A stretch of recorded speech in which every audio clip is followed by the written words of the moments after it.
chat notification indicating the start of protected time. Teams will have an additional 3 minutes to conclude the presentation. Competitors, you will see a Zoom chat notifications that are coming from me at various intervals to indicate the remaining time. Any speaker who continues to speak after the maximum time limit will be stopped. No questions or comments will be permitted from the audience. All judges are asked to have their microphones muted during protected time. The audience is banned from any material or naming convention that bears the name or symbol of a competing university. We ask that the audience leaves the Zoom call immediately following the presentation. Competitors, you can bring up your slide deck and you may begin your presentation. I will start the timer once you start speaking.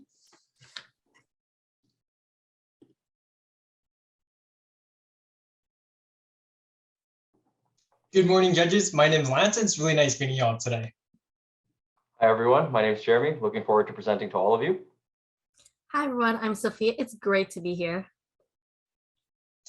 Did you know that artists around the world lose on at least 50% of the value of their art pieces due to commission fees? Now, local artists from Kamloops, BC is facing that today, and that's absurd. And that is why we created WAGMI Art. WAGMI Art is at the forefront of digitalization of art and how it is sold. Using blockchain technology and NFTs, we're helping local artists get the fair value and more exposure to the rest of the world. So artists can get back to making their beautiful art pieces that they love and not have to worry about the effort going to waste. Hi, my name is Lance and I'm the CEO, and I'm here joined by Jeremy, our CFO, and Sophia, our CEO. Unfortunately, our two co-founders, Francesca and Lucas, couldn't be here with us today, but we are WAGMI Art, a platform that is simple, efficient, and everlasting. Today, we have identified 3 core problems. One, it's unprofitable to sell art galleries due to the high service fee. Roughly 30% of art galleries run at a loss.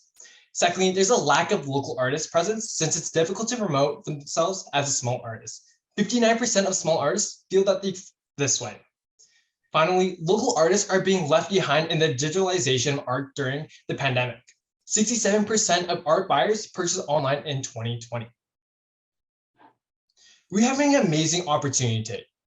Artists are shifting to the digital platforms to grow their presence and increase profitability. We can see this through the 545,000 art NFTs that are sold in 2021. Introducing WAGMI Art, an online marketplace that allows artists to sell their digital artwork as non-fungible tokens to collectors and investors around the world. So here at WAGMI Art, our value local artist communities. And that is why we're helping local artists to share their creations through NFTs. What sets us apart from what is being done by traditional art galleries and digital art galleries today is that they take on average 50% commission fees on all artists' works due to high operating expenses. We don't need to take that high of commissions because we believe that the cost should be shared with buyers. On the other hand, what makes us great and what makes NFT and art amazing is that we can handle high volumes and different kinds of artists at the same time. So our platform consists of 3 main components: the marketplace that holds the sales of NFTs, the top artist page features local artists, and finally a community page that brings together everyone in WAGMI Arts.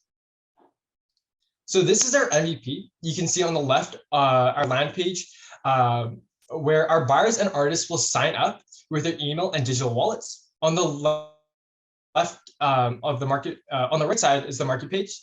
This is where NFTs will meet the buyers for the first time. So this is the technical architecture, shows money moving from our users' personal banks to crypto exchanges like Coinbase, to the digital wallets that work with Tesla's blockchain, and finally, their digital wallets that will be able to connect to our platform, WAGMI Art. So a quick overview of the technology. Our platform is on the Tesla's blockchain for 2 main reasons. 1, it's 2 million times more energy efficient than Ethereum chain. And 2, it's 100 times cheaper when it comes to the gas fees. Finally, we have our art exhibitions, which allows us to bring the community together. We will be showcasing 25 top artists each and every single month for a week-long exhibition, which is fully free of charge.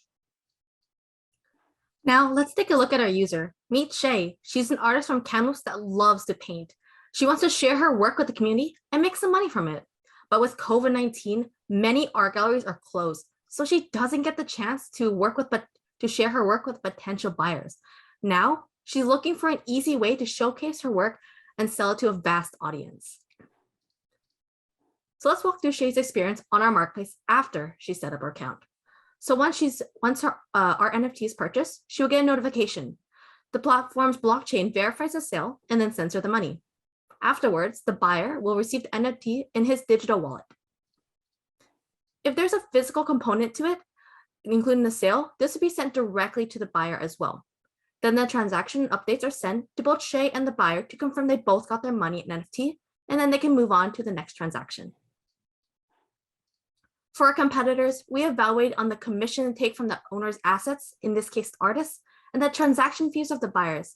And here we've identified 3 key competitors: Superrare, OpenSea, Mint-A-Table, and Async. And as you can see, they have super high transaction and commission fees, will make it really hard for artists to benefit from this platform. Where WAGMI Art stands out is we provide lower commission and transaction fees that encourage artists to explore this platform and really utilize their art.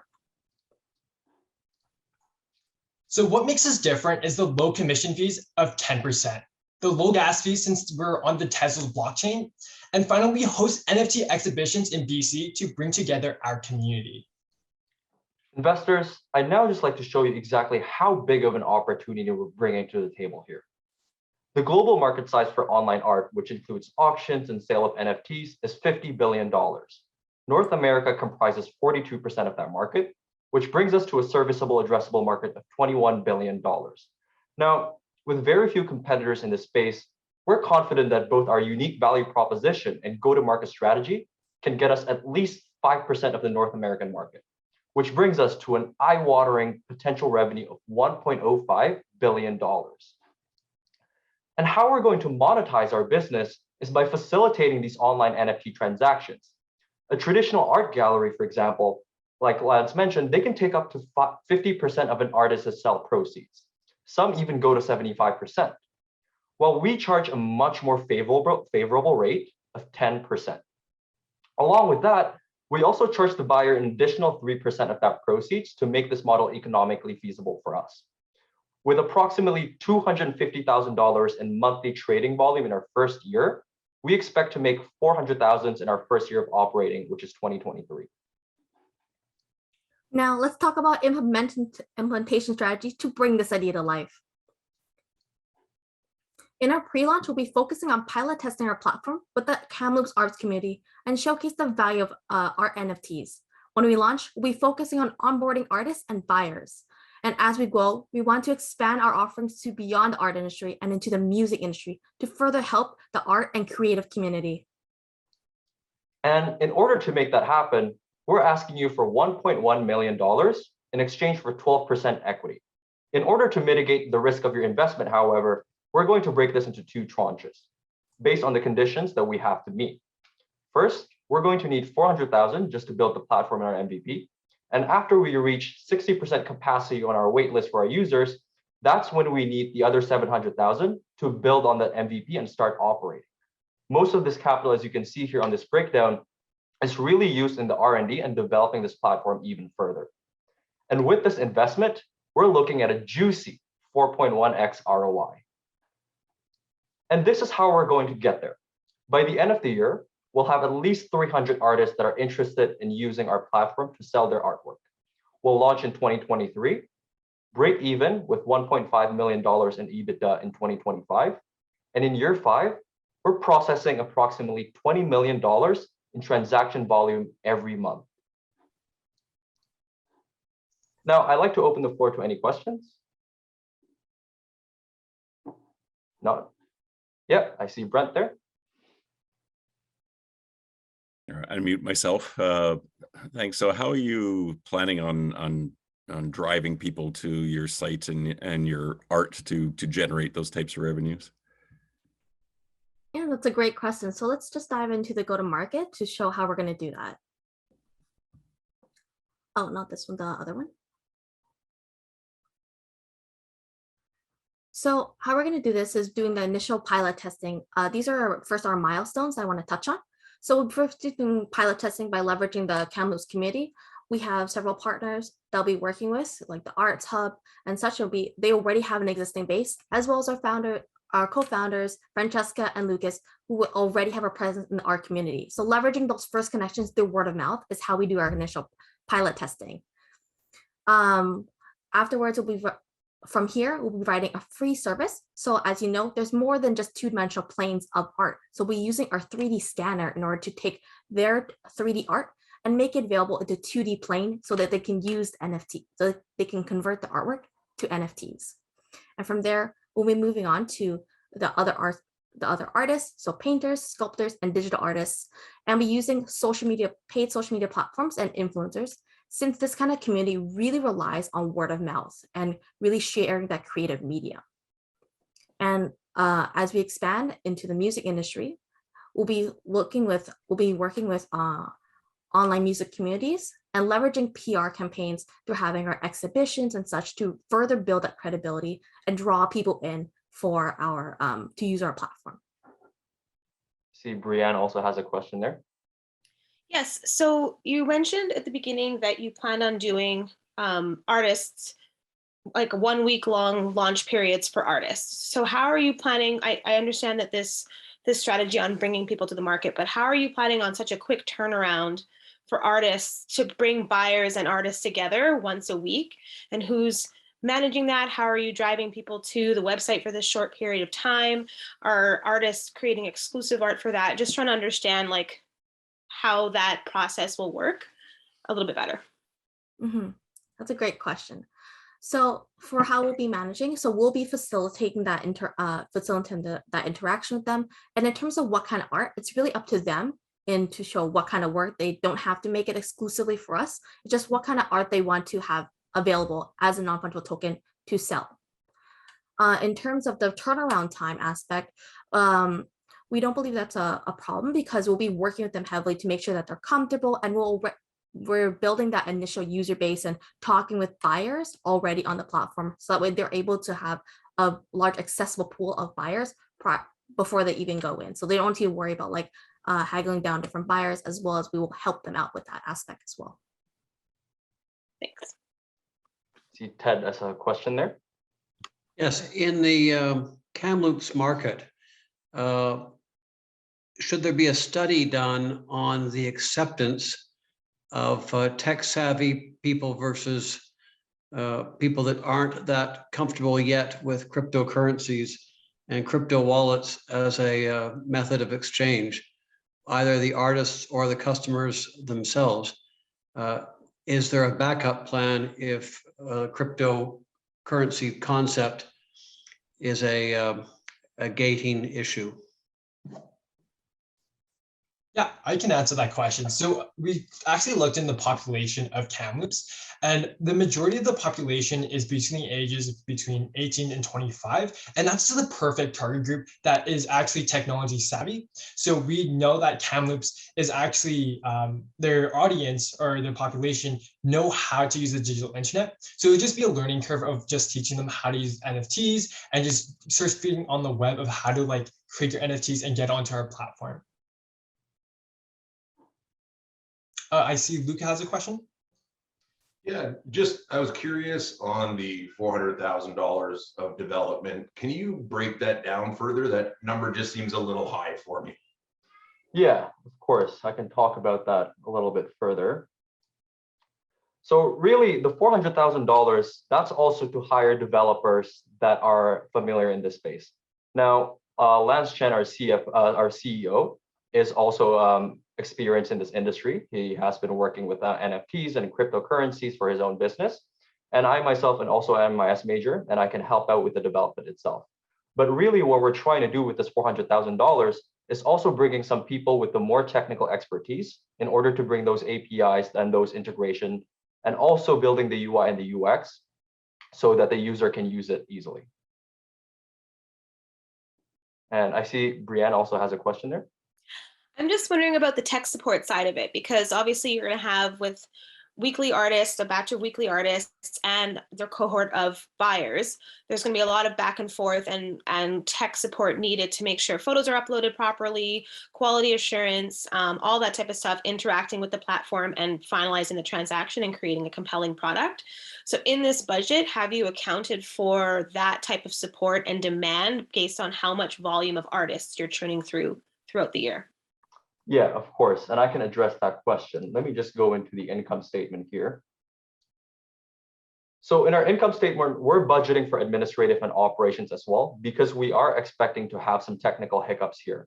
We are providing that support that's based in Canada, and the call centers will be be picked up by people who can speak English fluently, so that the artists can implement and upload their digital artworks smoothly. And we also do have another process when the artists that themselves, when they have to join the platform, they need to go through an application process so that we can make sure that these artists are credible, they have a social media following, and they have a portfolio that they can pull through. So that's another way that we ensure that these artists can consistently upload. Oh, great. Thanks. See, Luke has a question there. Yeah, just in terms of the uploading, has there been a consideration to the environmental impact of minting NFTs? Yeah, exactly. That's a great question. We did take that into consideration. And that is why we aren't on the Ethereum blockchain and that we're on a different blockchain called the Tesla blockchain. It's actually 2 million times more energy efficient when we're using this blockchain.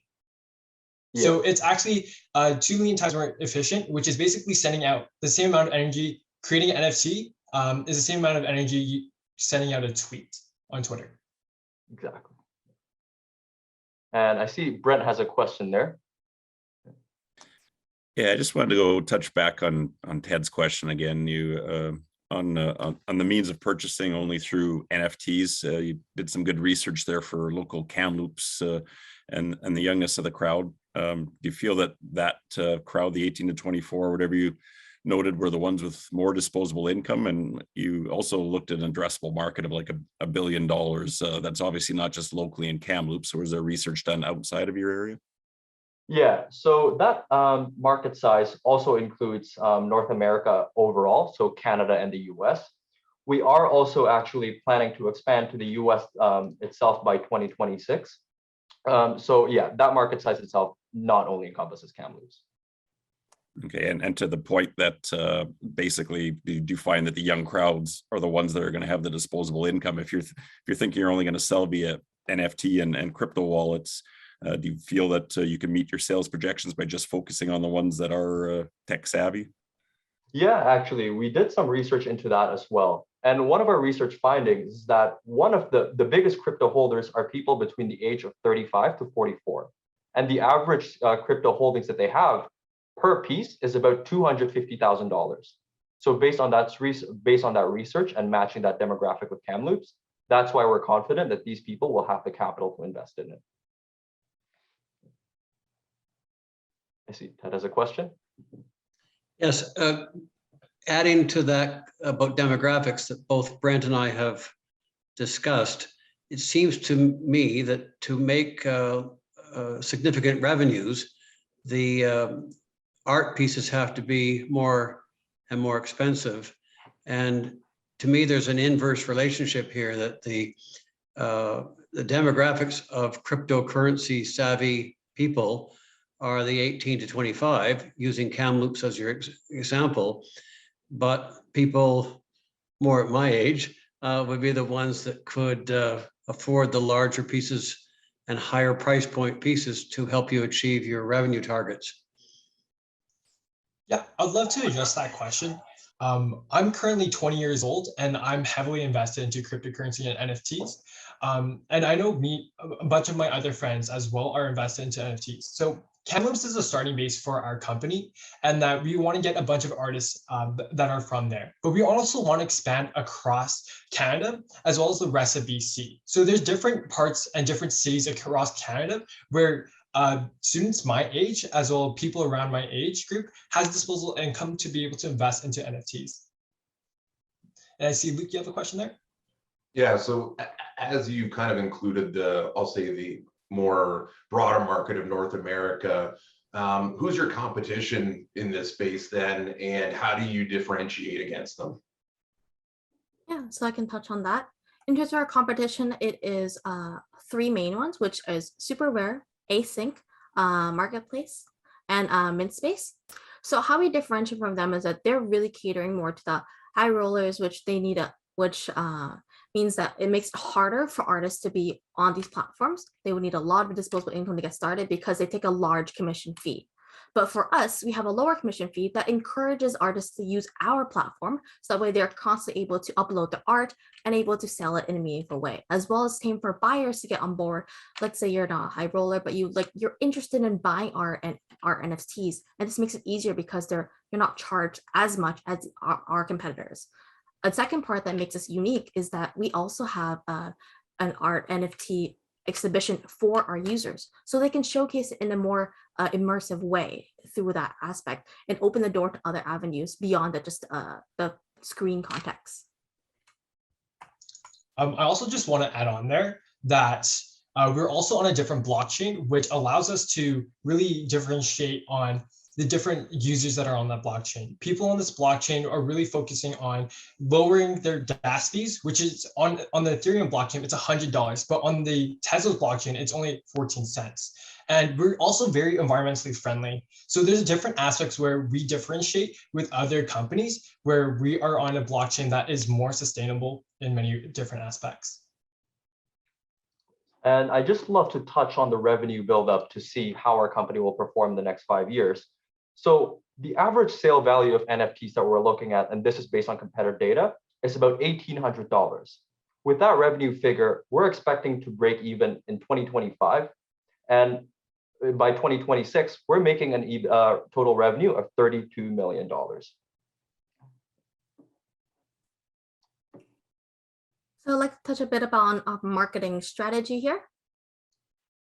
So our marketing strategy overall, in terms of platform methods we'll be using, is a lot of word of mouth, as well as social media, since that is where we found that most artists live, and Facebook, and using PR marketing to really showcase our NFT, our exhibitions. So we'll be focusing on developing the landing page and social media, developing our user base in our second year, increasing our brand awareness through those exhibitions, developing credibility through those PR campaigns, working with Global News and CNBC.